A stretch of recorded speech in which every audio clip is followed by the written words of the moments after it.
दुश्मन के बच्चों को पढ़ाना है, जैसे मिली नगमे से शोहरत पाने वाले साहिर अली बग्गा मलका तरन्नुम नूरजहां के बाद दूसरे सिंगर हैं जो पाक फौज के लिए भी नगमे गाते हैं। साहिर अली बग्गा अब तक कितने हजार गाने गा चुके हैं, वो एक कंसर्ट के कितने लाखों रुपए लेते हैं, जानिए गुलकार साहिर अली बग्गा से। ये बताएगा वशमले बलोची गाना आपने गाया, इसको शामिल करके अब तक आपका करियर कितना मुहित है? यार मैं तकरीबन मैं समझता हूँ जितने गाने मैंने आज तक गाए हैं वो कुछ 1000 से ज़्यादा तो हैं, और जो मैंने कंपोज़ किए हैं वो मेरा ख्याल 10,000 से ज़्यादा होंगे। तो आज भी मैं इतनी सारी कंपोजिशंस बनाई, अपनी सारी चीज़ें की। मुझे ये लगता है कि जो हमारे फोक में पावर है, जो हमारे कल्चर में जो पावर है, वो कहीं नहीं है पूरी दुनिया में। ये हमारा सबसे अच्छा कल्चर जो हमारा है ना, माशाल्लाह जितना ब्यूटीफुल, जितना कलरफुल है। तो मैंने इसी गाने में भी अपने कल्चर को प्रमोट करने की कोशिश की है कि हमारे पाकिस्तान का एक कल्चर है बलोची, जिनको गानों में बहुत कम यूज़ किया जाता है।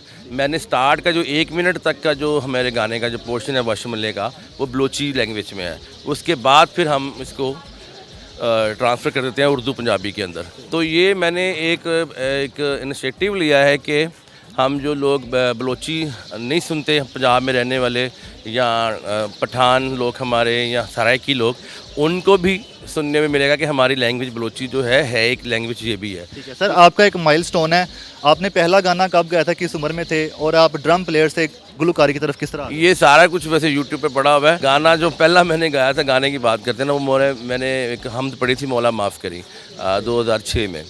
तो उसके बाद फिर मैंने गाने गाने स्टार्ट कर दिए। लेकिन उससे पहले मैंने बहुत छोटी उम्र में मैंने चाइल्ड स्टार अवार्ड लिया था। 9 साल की उम्र में मैं ड्रम प्ले करता था। तो उसके बाद फिर इंडस्ट्री में मलका तरन्नुम नूरजहां साहब, मेहंदी हसन साहब, फिर इवन लता जी के साथ, आशा भोसले जी के साथ, जनरेशन एल्बम में, गुलाम अली साहब की एल्बम में, आमिर गुलाम अली साहब की एल्बम में मैंने वहाँ भी प्ले किया उनके साथ। तो उसके बाद Aahista Aahista composition, arrangement and singing.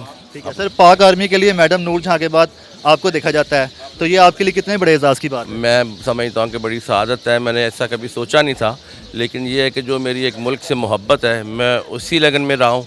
तो मुझे इस तरह की जो बात आप कर रहे हैं मुझे कानों में सुनने को मिलती है, तो मुझे बहुत फ़ख्र होता है कि इतने बड़ी लिस्ट के अंदर कहीं छोटा सा मेरा भी नाम आता है, अल्हम्दुलिल्लाह। सर आप इतने बड़े गुलकार हैं, क्या आप भी कभी बाथरूम सिंगर रहे हैं? आज भी हैं सर।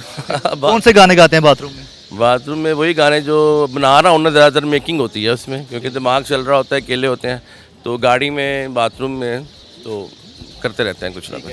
ये बताइएगा आपकी कोई यादगार मैडम नूरजहां साहब के साथ? बहुत यादगार है उनके साथ, उनसे बहुत कुछ सीखा भी है, उनके साथ बहुत सारा काम भी किया है। लेकिन ये था कि उन्होंने हमेशा, उनकी एक सबसे अच्छी बात ये थी कि वो सिखाती थी, अप्रिशिएट करती थी, साथ सिखाती थी ज़रूर। तो वह मैं बहुत उनका शुक्रगुजार हूँ। बैरून ममालिक भी आप कंसर्ट करते हैं, तो उसके बारे में बताएं, कोई ऐसा फ़ैन जो आपके पीछे पड़ गया हो? बड़े फ़ैन है वहाँ पे, तो सड़कों पे रोक लेते हैं हमें। हम समझ रहे होते हैं कि यहाँ पे कोई नहीं जानता हमें, तो आराम से खुद ईजी होके फिरते हैं यहाँ पे, तो बहुत मिल जाते हैं वहाँ पे, ऐसे आपको खींच लेते हैं आपको। तो प्यार ही होता है लोगों का, ये मैं समझता हूँ। तो ये अल्हम्दुलिल्लाह। सर एक कंसर्ट के आप कितने पैसे लेते हैं? यार एक तो किसी से लड़की से उसकी उम्र नहीं पूछते, तो किसी आर्टिस्ट से उसकी कमाई नहीं पूछते। मेरा ख्याल है ये बेहतर बात है। सर वोकल एक्सरसाइज, रियाज किस तरह करते हैं? यार काम इतना कर रहे हैं वही रियाजत है, मैं ये समझता हूँ। जब हम बैठे ना अगर रियाज करने, तो वो एक और उसमें ये होता है कि कोई नई चीज़ बना लें। तो जो रोज़ कॉन्सर्ट करते हैं हम, उसमें इजाज़त हो जाती है। सर इतने फेमस हैं, जहाँ जाते हैं आपके फ़ैन इकट्ठे होते हैं, लेकिन आपका ताल्लुक भाटी गेट के इलाके से है, वहाँ जब जाते हैं गली मोहल्ले के लोग भी वैसे इकट्ठे होते हैं? वहाँ वो कुछ लोगों को कोई फ़र्क नहीं पड़ता, क्योंकि ये अंदरून शहर के लोग ज़रा और तरह के होते हैं। उनके लिए दोस्ती यारी है, उनके लिए प्यार मोहब्बत है, वही सारा कुछ है। लेकिन ये है कि खुश होते हैं, अप्रिशिएट करते हैं, जब कहते हैं ये टीवी पे देखा, तुम्हारा गाना सुनना, ये चीज़ है, तो वो सब प्यार करते हैं। सर कुछ गा के सुना देंगे? बाबुले सीरे शिमा विमाले वशमल्ले, सालु के सीरे शिमा विमाले वशमल्ले, शिमा विमाले मसंत बायो, विमाले मनादर बायो, विमाले मसंत बायो, विमाले मनादर बायो, बाबुले सीरे शिमा विमाले वशमल्ले। नहीं सर आखिरी सवाल बस बता दें कि आप अंदरून लाहौरी हैं, तो आपके शौक क्या हैं, गाड़ियों के, असले के हैं, आपकी ड्रेसिंग के बारे में भी कुछ बता दें। यार ये तो डायरेक्टर ने बनाया है, शौक तो नहीं है। बाकी अच्छा खाने का शौक़ है मुझे बहुत, खाने में मैं कंप्रोमाइज़ नहीं करता, और म्यूज़िक अच्छा बनाने की कोशिश करता हूँ। उसके अलावा मैं अपने दोस्तों के साथ घूमता फिरता हूँ। Thank you so much.